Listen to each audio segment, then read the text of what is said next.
The Accidental Entrepreneur is produced by Beinhacker Law and brought to you through our affiliate relationships with the following sponsors. One of One Productions, the New Jersey-based podcast studio that produces and edits both audio and video podcasts. They sell equipment for the average podcaster and have even created a guesting kit exclusively for our listeners. North Authentic, the conscious hair care marketplace offering the cleanest brands from around the world. The Healthy Place, the e-commerce site with thousands of supplements to help you live a healthier life, along with natural solutions for chronic pain, stress, anxiety, depression, sleeplessness, and much, much more. And be sure to support the podcast by ordering some logo merchandise from our online store.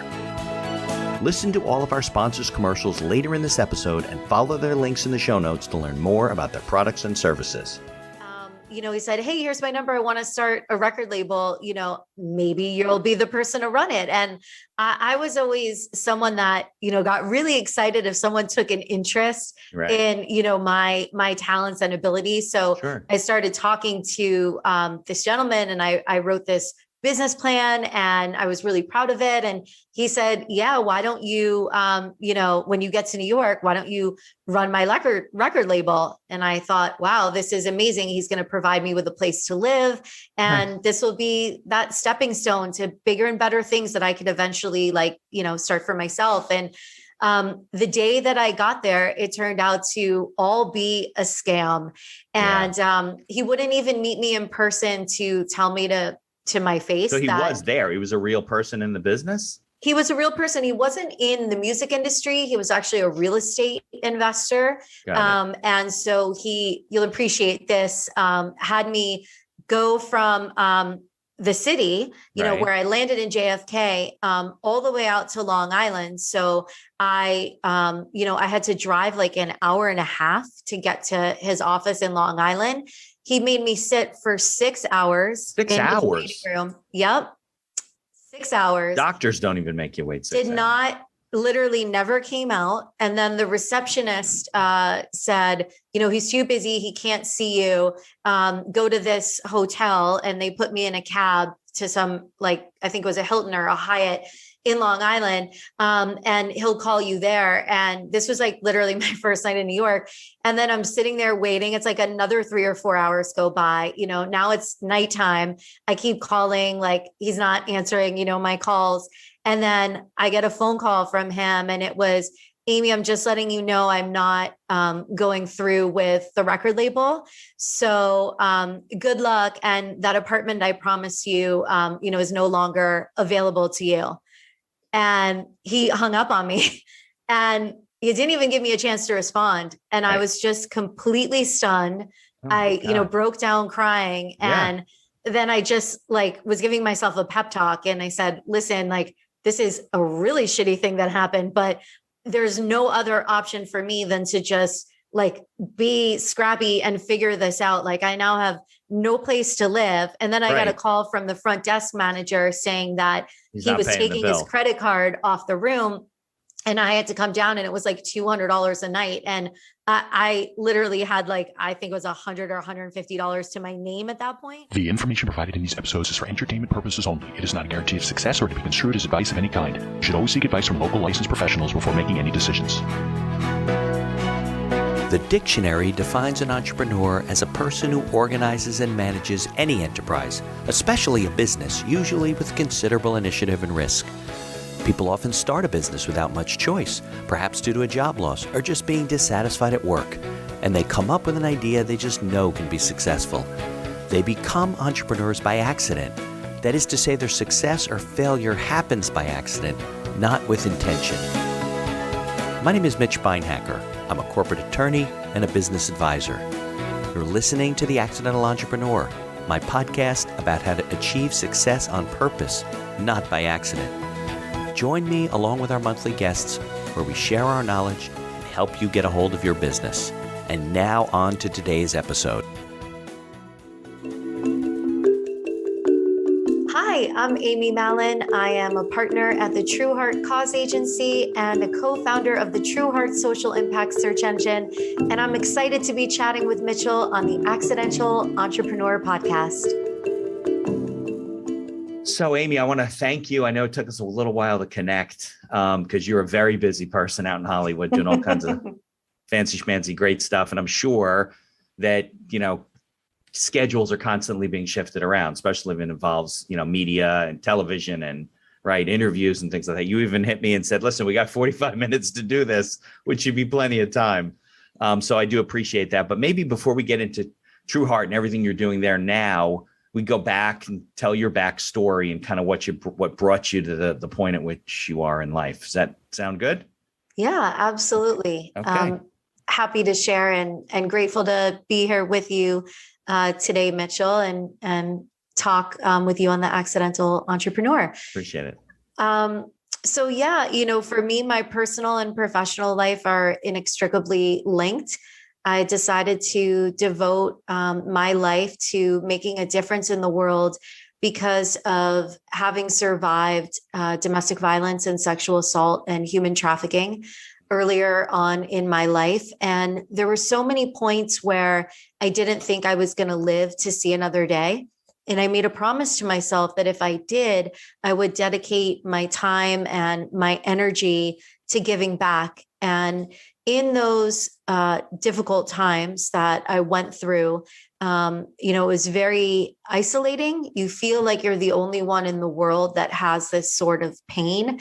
Right. And on my journey of healing and my path to recovery, one of the most powerful tools for me was living a life of service. Because when I volunteered and I was working with, whether it be kids at local children's hospitals or kids in foster care, or active duty servicemen and women or wounded veterans, or volunteering with an animal rescue group, I then realized that I wasn't the only one in the world that was suffering. We all have some sort of pain and trauma and tragedy and obstacles in our lives that we have overcome. Yeah. And so when I was focused on how I can help other people and give them a hand up, I took all of the energy off of my feelings of depression and anxiety and PTSD. And it felt so good to form these deep bonds with other human beings. Empowered and I you a little bit, realized, right? yeah, and I realized that's why I'm here. I'm here to rally people to come together and support great causes. And that's one of my most beautiful gifts.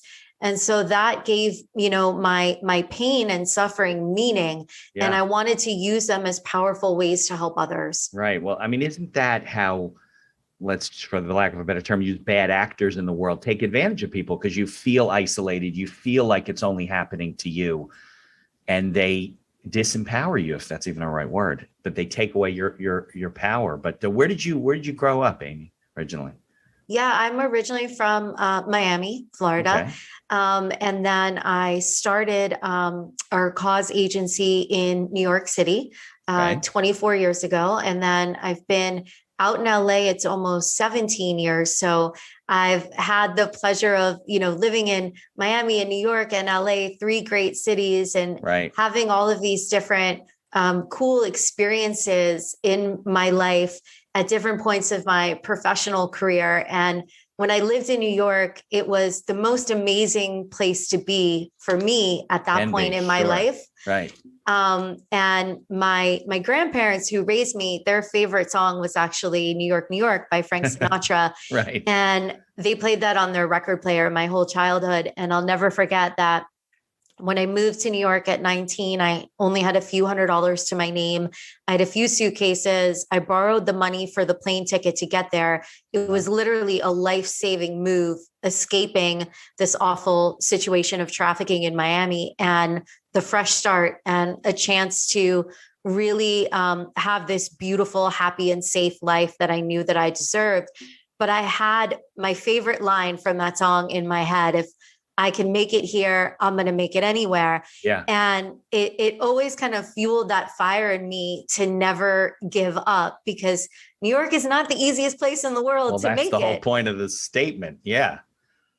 Like I always say, if you learn to drive in New York City, you can drive anywhere. It's a crazy place. If you can learn to live and make it in the city, it's not the most forgiving city in the world, but it happens to be a great place culturally, a great place, just just life experiences and meeting people and making connections. Now, back in Miami, when you were going through all these difficult times, I mean, you didn't have a business plan like I'm going to go to New York and start the Trueheart agency. You had no idea. You just picked up and said, I got to get out of this situation. So what happened? I mean, you moved to New York. You had, as I'm sure a lot of people go with limited resources, they sell everything they had and they go.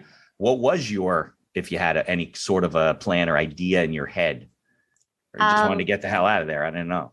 Yeah, I needed a quick escape route, and my family was all originally from New York. So I always felt this calling to go there. And in my research of entertainment, which was always a passion of mine as a kid, I didn't have any like family connections to the industry. So I was starting, literally at zero. Scratch, right. But in my research, I discovered that, New York is one of the top media markets in the world. Yeah. And I knew obviously it was the home to Broadway and so many wonderful entertainers. So I felt this pull to go there. And it was the place where, my grandma and grandpa grew up. So it also had this like family heritage, for me to want to be there. But I literally didn't know anyone when I got there, and I had no place to live. And I literally cold called the people and the companies that I wanted to work with, and talk about, becoming an accidental entrepreneur. Right. Yeah. Most of the people that I rang up were like, I don't know who you are, and hung up on me. Not. Right. Thankfully, I came up with a pretty clever strategy. I spent like the no money that I had, literally like a few bucks. And right. I would turn up to these offices of the record labels that I wanted to work with, and I would befriend the receptionists. They were like the gatekeepers. Yeah. And so, first go around, they would say, listen, I'm not going to like put my job on the line for you. You're a nice girl, but I don't know you. Right. And then I just said, look, I cannot fail. Like I have no other option but survival here. So I'm going to keep coming back. Right. You're not getting rid of me. I'm not giving up. Yeah. And just like, let you get to know me, and I want to get to know you. And then I started, bringing like bagels and coffee or flowers or donuts, and making these like connections and developing relationships. And a few of these like amazing women got me 5 minutes on the schedule of their bosses. And, it only takes one yes, right, to propel you forward. So I was blessed that there were a few record labels, in their marketing departments that said, okay, this girl's smart. She's tenacious. She doesn't give up. Obviously. And she's got some great ideas. Right. Let's give her a shot. And then, through word of mouth, after I did a great job on my first few projects, the business started to grow. But in the beginning, it was being scrappy was my superpower. That's how I, started the business and grew it the first few years. Yeah. Well, that's definitely how a lot of people do that. They just don't even consider failure, because that wasn't an option for you. Failure would have been meaning you have to go back to Miami, which you're not going to do. Right. Nope. And so that's what it was. You wanted to go, you wanted to get a job in marketing in the record industry, and you hit New York to do it. That was basic. And did you have a college education at that point? Given so what you'd gone through in Miami? Yeah. So I was a year and a half ahead in school, going in from my college credits and APs that I did in high school. And then because of the situation I was in, I had to stop. I think it was roughly like 32, 33 credits shy of getting my degree. Okay. But you know what? It's never impacted me it sounds in like my it never life. Has. Right. I was studying radio and television broadcasting in college. And although I don't have a degree, I'm definitely a student of the School of Hard Knocks. And I learned by, trial and error. I definitely, in the first few years as an entrepreneur, made a lot of mistakes, like fell down on my butt and picked myself up. But I learned one of the most important lessons, which is if you can help it, don't repeat your stupid mistakes. Make new ones. Yeah, I mean, that's how we all grow, right? And I think sometimes we learn more from our mistakes. And I don't remember if it was you when I spoke to you or someone else that was telling me recently that they would happily make all the small mistakes. It's just avoiding the bigger ones that, really kind of set you back. So you were in college, you were studying this field. It was something that was already of interest to you. And then you brought that with you from New York, and you weren't going to give up anyways. It doesn't matter. There's no connection between having a college degree and success. As a matter of fact, I think there's no connection. whatsoever. There's plenty of people who have never gone to college, some not high school, and they're successful. And there's others that have all these degrees and they can't, get out of the box because it's more the personality and stuff. Okay, Yeah, so here you I was are. blessed. I was just going to say I was blessed to have this great conversation with Mark Cuban when he supported one of our charity campaigns a few years ago. And we were talking exactly to your point, Mitchell, that there is no correlation between a high school or college education and the success that you create for yourself. And Mark is someone that, I admire as a human being because he is so generous and does so much to give back, but also as an entrepreneur. And it just felt so good to hear him say that and, validate that I wasn't, missing something in quotes. No. And that, without that piece of paper, like the sky was still the limit for me and everyone with big dreams that they wanted to pursue. Yeah. He's sometimes, you see him on TV and sometimes he's hard on the people that are making presentations, but you can tell that he genuinely cares and wants to help. I know that he put his foot down at the beginning when ABC had pieces of everyone's business. And he's like, listen, I'm not doing this. You can't do that. These people are trying to, turn their lives around and reach their dreams and whatever. But I appreciate you mentioning Mark Cuban. My son is in the process of graduating Indiana University where Mark went. So he's coming out this spring. So amazing. It's pretty funny. The one person you bring up. But so here you are, you're 19. I think that's always fascinates me because I don't know when I was 19. I mean, I grew up in the suburbs of New Jersey. I had a pretty uneventful life. My parents sheltered me. I didn't face those kind of difficulties. And I don't think at 19, I could have gone. I don't think I literally went into the city alone without my parents till I was like in law school, if I think about it. In those days, you would drive with your parents and you'd see things in New York City. You're like, oh, my God, I'm not getting out of the car. And that's like in Columbus Circle. We're not talking like Harlem. Totally. The city was a rougher place in those days, So I think there's a lot to be said when you're 19 years old. So here you are, you're 19, you go there. Where did you end? You said you almost didn't have. Where did you live?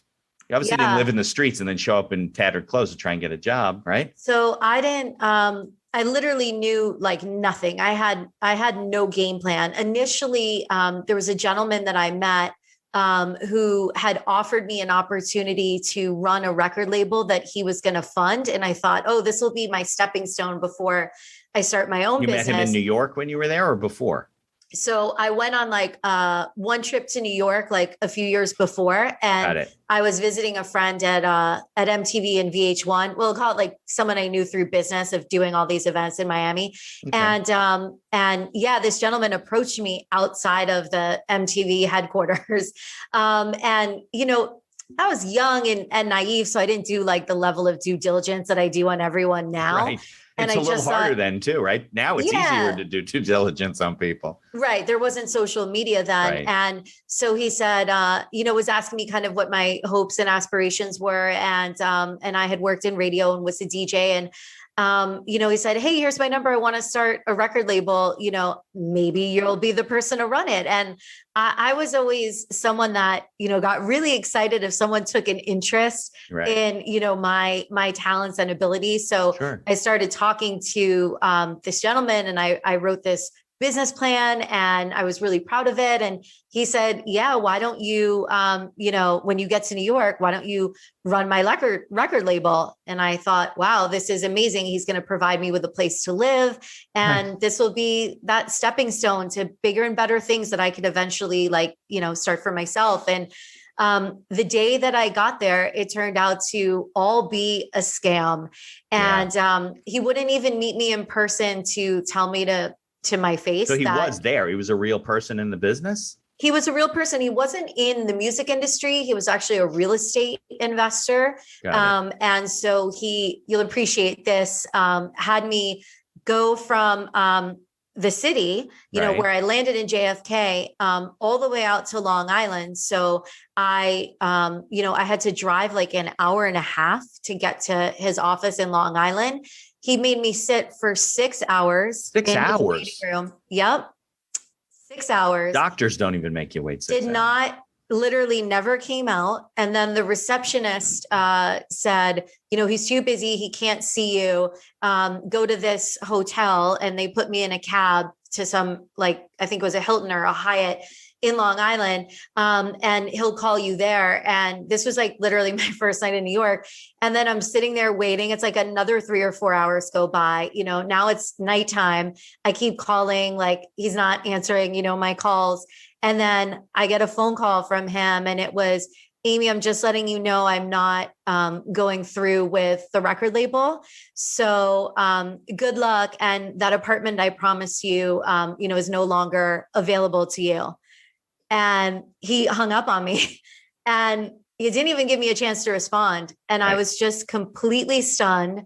I broke down crying. Yeah. And then I just was giving myself a pep talk. And I said, listen, this is a really shitty thing that happened, but there's no other option for me than to just be scrappy and figure this out. I now have no place to live. And then I got a call from the front desk manager saying that he was taking his credit card off the room and I had to come down and it was $200 a night. And I literally had I think it was $100 or $150 to my name at that point. Right. So I couldn't afford that. So I went down and I spoke to the manager and I explained the whole situation, what I had just come from in Miami and why I was in New York and that this guy screwed me over. And I said, I cannot go back to where I came from.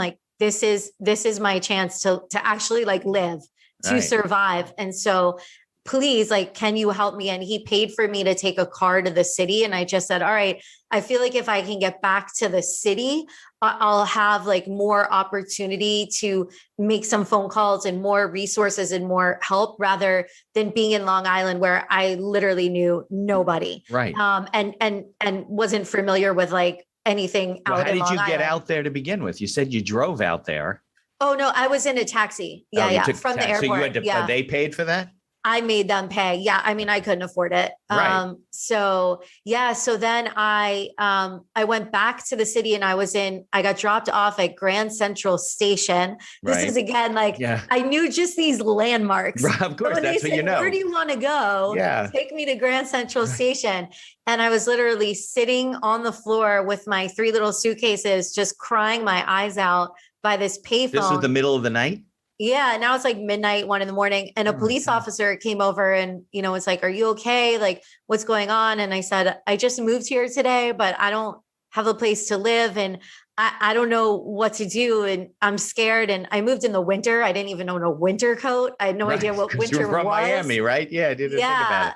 Yeah. So I remembered then that this really nice guy, Brian Gordon, who I had hired one of his clients to do an event with me in South Beach when I was working in nightlife, lived in New York. And this was my Hail Mary. And at that time, when we were all younger, people didn't go out until late at night. So you could call it wasn't pandemic. At midnight, 1 a.m. Right. So I put my quarter in the payphone and I called him. What's a payphone, right? Exactly. And he answered and he lived with a few roommates at the time. And I said, hey, remember me? We just, did this project a while back together. Well, I just moved to New York and I just started crying. And I said, look, I had a bad turn of events. I had a place to live. And the gentleman that was, going to be in business with me took that away from me on the same day that I got here. I don't know what to do. Any chance you have a couch that I can crash on? And he was so kind and generous and said, tell me where you are. I'm going to come with my roommates and pick you up. And they did. And they took me out to get a meal. I hadn't eaten all day. And they said, all right, you can stay on our couch. And I stayed on their couch for a week. And then this is something I would never advise my children to do. Yeah, especially nowadays. But I had to do what I needed to do to survive. And so coming from Miami, where I would walk down the street and just say hi to everyone, that was kind of my nature. I didn't realize it worked a little bit differently in New York. In New York. They're not going to be so, But I still was just myself. So I was just approaching nice New Yorkers on the street and on the subway. And I was trying to explore and just learn about the city. And so I met someone on the subway like who was a few years older than me. And he was an investor in real estate. And he said, hey, can I take you out to lunch, and like welcome you to New York? And he seemed like a nice enough guy. So I said, okay. So we went and like had this lunch, and he said, look, I have a tenant moving out of an apartment. There's no furniture. There's going to be no water there and no electric. Yeah, no water, no electric. I guess they were transferring like the utilities to the next tenant. Right. But it has nothing in it. But you won't be like on the streets, and you can have some place to stay until the new people move in. Do you want to do that? And I said, thank you so much. Yes. So I then stayed there, and I literally had like my clothes and suitcase on the floor. And I just like wrapped a shirt over myself as a blanket, and I slept with like my head on the suitcase. And that was like my little kind of bed for a few weeks till the person moved in. And it was a series of these like beautiful events where I was helped by the kindness of strangers. And I love New Yorkers. I will always, always carry New York with me in my heart, because it was so good to me at one of the most difficult times in my life. Yeah. But these incredible strangers that I met in New York who took me out to eat when I literally had no money to afford food, or let me sleep on, their floor, their couch. I was able to do that for almost 9 months, just going from place to place. Just couch surfing. Random people that I met who gave me a safe place to stay so that I could get back on my feet. And I am so grateful. And that's one of the reasons that it's so important to me that I always pay forward my blessings. I know what it's like. I was homeless at 2 points in my life, escaping these violent situations.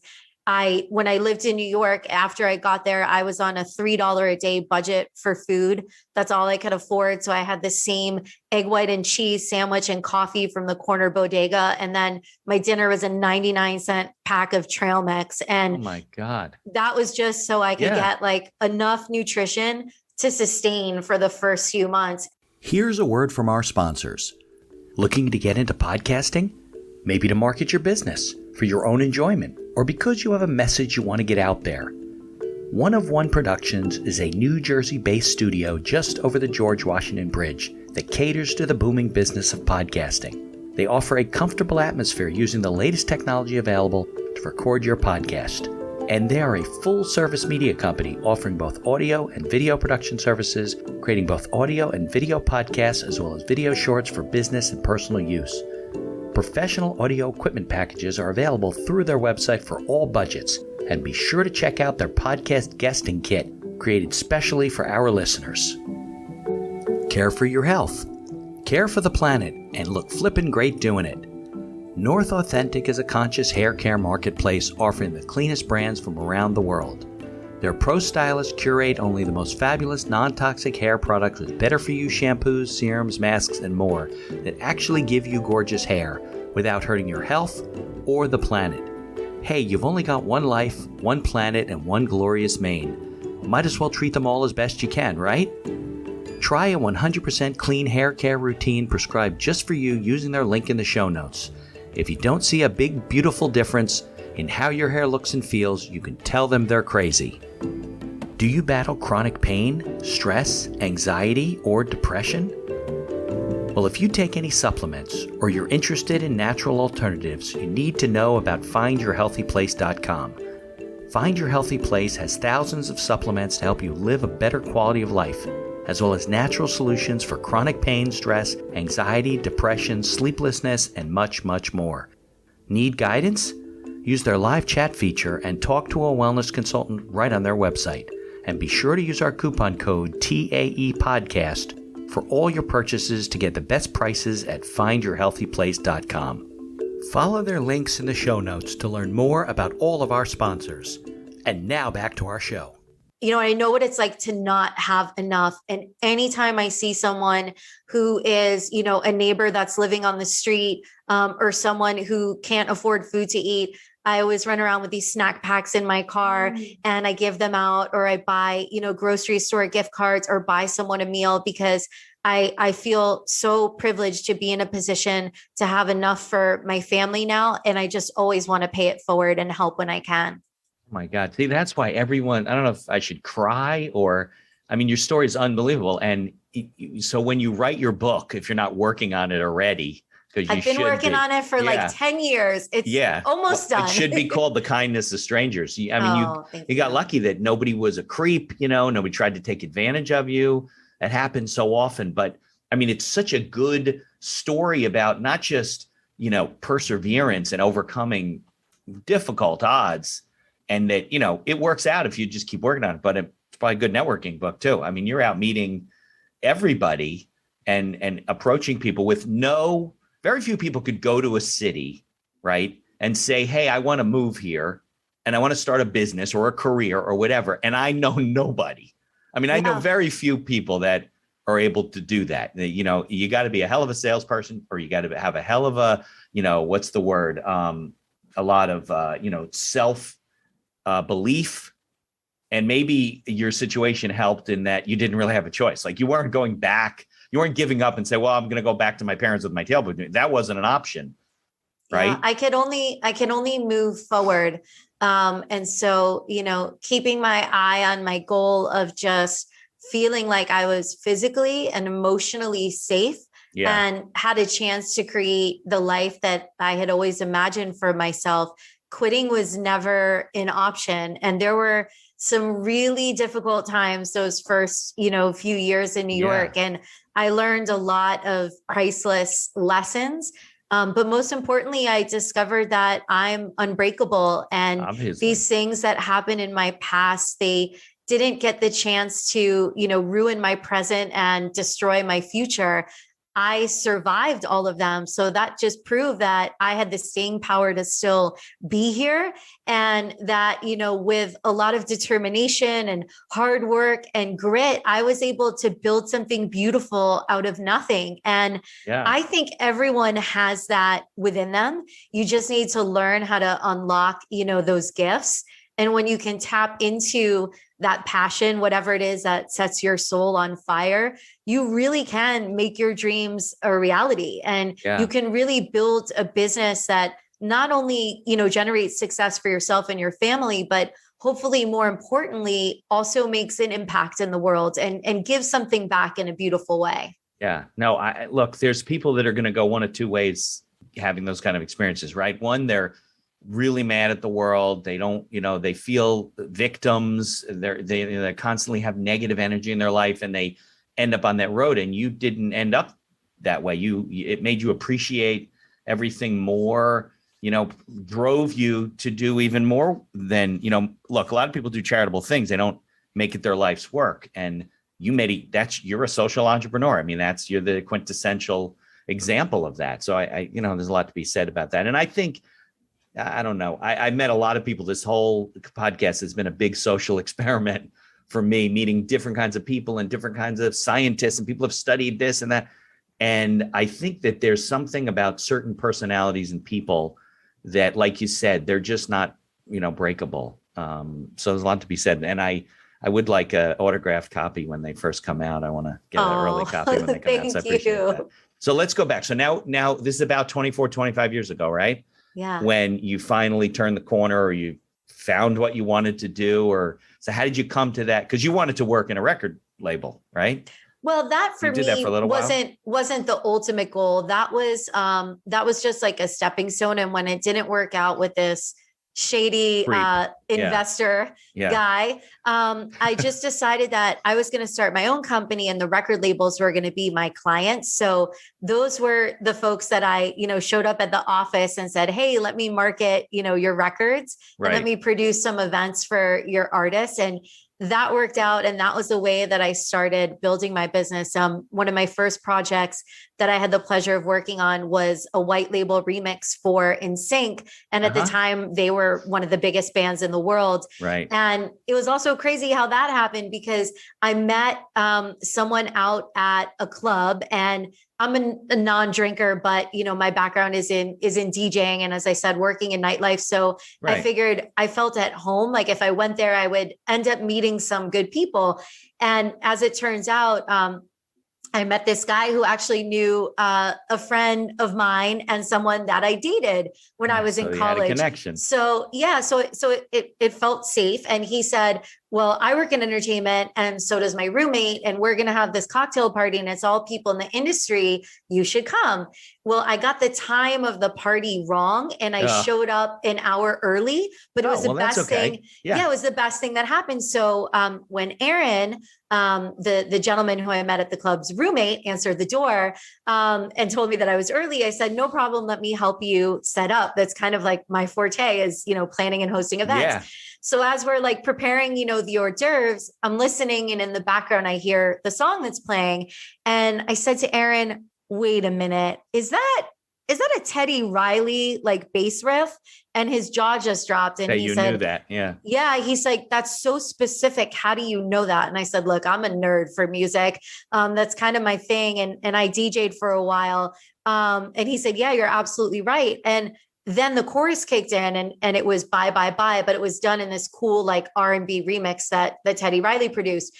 And when I found out that he had worked at Jive Records, I said, well, what are you guys doing with this remix? This is so cool. This will make Bye, Bye, Bye, this traditional pop song that's big on radio, cool in the nightclubs. And he said, well, we don't have any plans for this record. And I said, why don't you let me market it? Yeah. I know all these DJs around the world. So let me do a white label remix of it and you hire me and I'll promote it and it'll be big. And so this was one of my lessons of how green I was in business. I didn't calculate the shipping costs of the vinyl in my proposal to the label. And I had to ship a lot of vinyl overseas. So it got expensive, right? It got expensive. Yeah. So I ended up losing a few $1,000s. This was one of my very first projects when I eventually had the money to start my business. But it was amazing because it was a successful project from the marketing and PR side. So I did an incredible job for the label, which led me to get more projects from them and then go sign other record labels as clients. Yeah. And then I obviously learned a very valuable business lesson there in factoring in shipping costs when you do one of these sort of projects. Right. You got to really figure out what your actual cost of delivery is. That's pretty funny. So just for me and for people listening who don't know your business, what is white labeling a record? What does that mean? Oh yeah. So white label is a limited edition copy of a record. Makes it like special. Shared. Yeah, very special. Okay. And so when you send that out to nightclub DJs or radio DJs, they're the only people in the world that get it. And it's like a promotional vehicle. So it's a way that fans can discover this really cool limited edition remix by an artist that they love. So it's another version of a hit song that you can discover through this white label. Stores where you could buy it or anything like that. Exactly. Got it. Okay. Well, that explains that whole thing. All right. So that's a great story though. But that's also like, I can't tell you how many times where I've just gone to something that was in my industry or related to something I was interested in, and you make connections. I mean, that's what the world's, all about. And you also lucked out because you had the time wrong. So you were there and you were talking to them and one thing led to another. But I think I'm a big believer of, what's this term I use all the time? If you play in traffic enough, you're going to get hit. It's true. And you can't do it once, right? You got to be out there doing it every day, figuring it out. And of course you had to figure everything out every day, including what you were going to eat. Yes. But so you so you had a business in Miami. It wasn't like you said, oh, I'm going to go out on my own. I'm 19. I'm totally ignorant. So it doesn't matter. I don't know what I'm doing. You had started an events business. You were doing things down in Miami. So it wasn't that daunting. It was a little bit of I think I can do this type of a thing. Right. Yeah, it was different because I hadn't had like clients on retainer before. So that was new for me. Working in nightlife as a promoter and as a DJ, you get paid cash to either, bring people to the party or, create the soundtrack for the party that night. So writing business plans and, press releases. And having clients on, retainer and providing a set amount of services for them on a monthly basis. Yeah, having monthly cash flow changes your life, doesn't it? Yeah. And that was a whole new world for me. And it was just an amazing experience. I have said to our son who's 10, to me, it doesn't matter if you want to go to college or not. If you decide you want to be an entrepreneur or be a philanthropist, you want to travel the world the first few years after high school, whatever you're doing, if you're putting 110% of your heart and your passion into it, then Right. I'm going to be proud of you. And for me, my greatest lessons have come from my life experiences. Yeah, much more so. Yeah. And that's the conversation that I've already started having with, our son, saying, look, if you're going to be a doctor, a lawyer, an accountant, you absolutely need the highest levels of education, because you're advising people with some of the most important decisions of their lives. And what you're learning in those books is critical information. But if you want to be an entrepreneur, it's going to be more about the relationships you build, Right. and learning trial by fire, making Right. mistakes, seeing what works for you and what doesn't. And really just coming up with that big idea that you believe in, that also satisfies some sort of need in society, where you are, providing something that people want, and you're giving a great product or a great service to the world. Right. And I think a lot of it has to do with just doing it, right?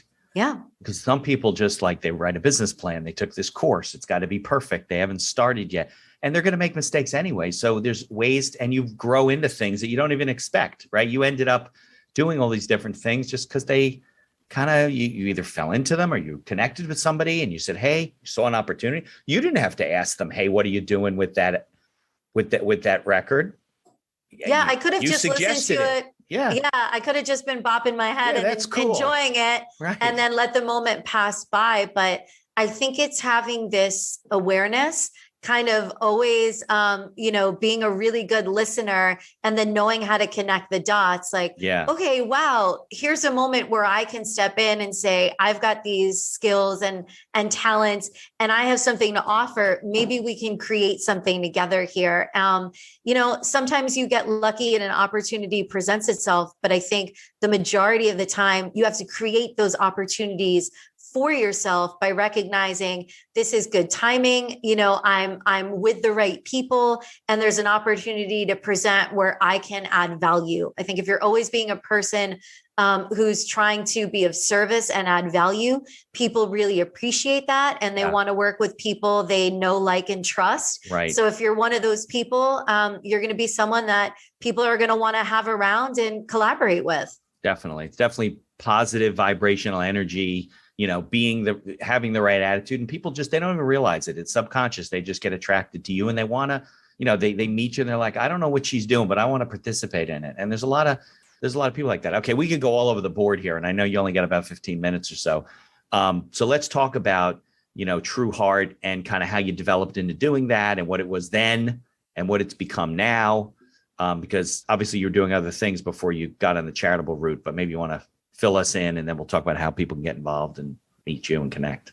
Yeah, I'm really, lucky now that most companies in the world have a corporate social responsibility division, and they've realized that, consumers want to purchase products and services from companies that are not just taking and saying, give me your money, but also realize they have a responsibility to give back. Yeah. And make the world a better place. And so, when I started out over 2 decades ago, I had to say to people, let's have our Grammy party, or our MTV Video Music Awards party, or, our Super Bowl event, have a cause associated with it. You had to bring it up to them. Yeah, I was hardcore pitching that. Let's make it a party with a purpose, and an opportunity to, have a few hundred to a few thousand people in the room that want to raise funds and awareness for a great cause.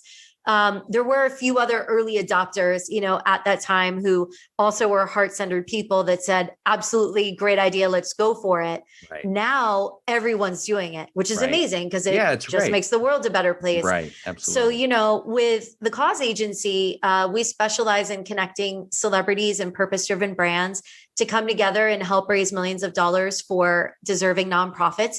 And we produce these global social impact campaigns that shine a massive spotlight on the mission of the charities, which are driving hundreds of millions to billions of earned media impressions across television, radio, print, online, and then also social media. Right. And so with that business, it's been incredible to team up with all of these wonderfully generous stars from music, fashion, television, film, sports, and now, this whole new world of social media influencers. Yeah. It's unbelievable. These people online that are making money, and never heard of them, 10 years ago. Yeah. Yeah, but to use that platform for good. Yeah. My husband Scott, who's also my business partner, and we're comic book, nerds, and we love the Superman, Yeah. line, with great power comes great responsibility. That's our favorite. And we're big believers that, if you're blessed to have this platform, if you can make a living by, playing sports or playing pretend on TV or, singing some beautiful music, then you have a responsibility to do good with that platform and to inspire and empower your fans in joining you to transform their local communities. So being able to bring people in sports and entertainment together with their fans to raise money and awareness for good causes is just a dream come true for me every day, because we get to support some of our favorite charities and make these incredible programs come to life. Yeah. And, it's all of really leveraging their star power in the media so we can create all of this massive awareness for the work that these nonprofits are doing. Now, the company is your client, right? The corporation is your client, or is the charity your client? So most of the times it's purpose-driven brands that are our clients, whether that's PUBG Mobile, the #1 mobile video game in the world, or IHOP, for example. Sometimes celebrities are our clients and they'll come to us and say, we want you to create the campaign on our behalf. And then sometimes the nonprofits, because they already have a connection clients with a charity or something. Or they want us to match them with a nonprofit. They have a personal connection to a cause or just something that they're really passionate about. And they say, hey, we know that, at Trueheart, you do a really good job of vetting your nonprofit partners. Match me with what we call a Fund a Dream project. So a very specific program that we can fund. So rather than raising money for general funds where people, then say, hey, I donated, but I have no idea where their money went. Right. We only raise money for these Fund a Dream projects. So whether it's, purchasing new ventilators for the NICU at a local children's hospital, or whether we're planting 150,000 trees in the Amazon rainforest with our friends at Global Green, we can show the measured impact to every single person involved in the campaign. Right. They're like directed funds, like with foundations where people donate money and they said, this fund is segregated and it's only going to be used for high school scholarships for kids who want to go into the performing arts or something like that. Right.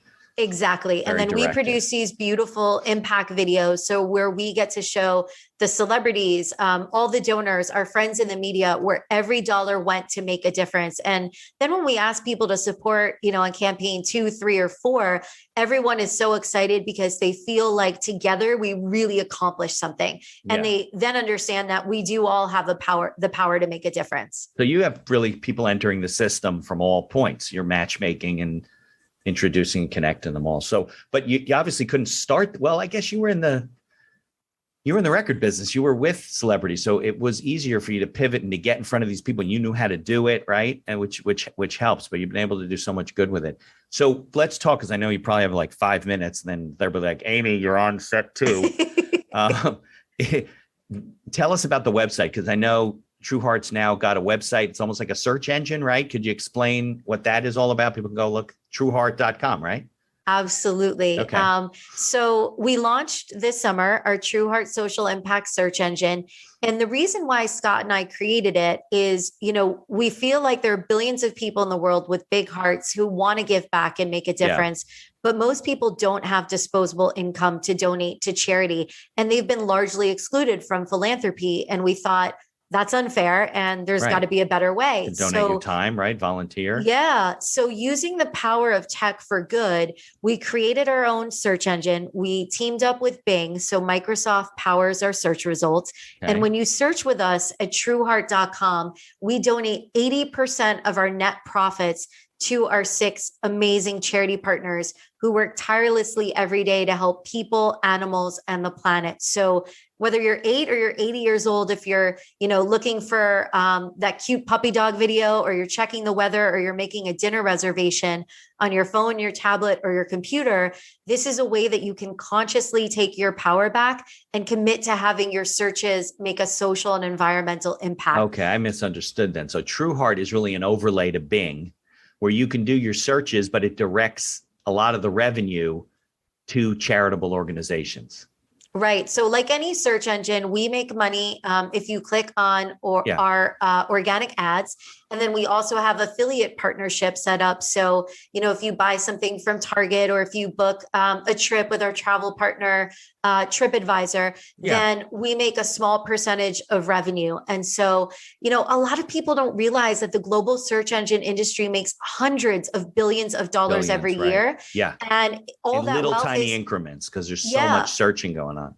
And all of that wealth is being accumulated by a few massive companies. So we thought if we can redistribute even just a small portion of that wealth to charities who are on the front lines doing incredible work every day, then we have an opportunity to make a real difference. And we're giving people a free and easy tool. Everyone searches the web anyway every day. Right. So why not search knowing that your searches power donations to charity? Right. So just bookmark trueheart.com, use it for all your searches. Doesn't matter what you're searching. And then and they'll direct some money to good instead of to all these corporations that don't need to make billions of dollars. They make plenty of money. And you don't need to set up a profile. We're not creepy snooping you like other people do. All your searches are private. No secret cookies being dropped on your computer. No. So, it's, I think, one of the small things you can do that adds up every day to make a difference. And we've seen the power of, those small actions that create a ripple effect of goodness in the world.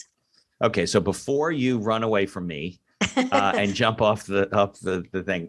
How can people get a hold of you? That I can obviously go to trueheart.com and search and use that engine, right? But how can they learn more about your organization and you? Are you on LinkedIn and all those types? We'll put it in the show notes. Maybe you just want to mention it. Yeah, absolutely. If you want to follow our Trueheart cause agency's social impact campaigns and the work we're doing with our friends in sports and entertainment to make a difference in the world, you can check us out on Instagram, Facebook, and Twitter at We Are Trueheart, exactly as those 4 words are spelled. We Are Trueheart. Okay. And and then our cause agency website is wearetrueheart.com. Again, exactly as those 4 words are spelled. Okay. So you can, email us through the website, and we're always happy to hear from people who have cool ideas or causes that they're passionate about. And if we can team up and do some good together, that would be amazing. Well, Amy, I can't thank you enough. I don't remember off the top of my head who introduced us, but a very, very special interview. And thank you for sharing your ideas, your thoughts, helps entrepreneurs, and also to do all the good that you do in the world. So I thank you for joining me. Thank you so much, Mitch, for having me. It was a pleasure to be on your amazing show. If you like the podcast, please tell others about us. You can find us on Apple Podcasts, on Google Podcasts, on Amazon Music, and many of the other podcast directories. If you like what you hear, please leave us a 5-star review and feel free to share our episodes on social media. If you have any questions or comments, ideas for the show, or you'd even like to appear as a guest, reach out to us by email at info@beinhackerlaw.com. The Accidental Entrepreneur is hosted and produced by me, Mitch Beinhacker.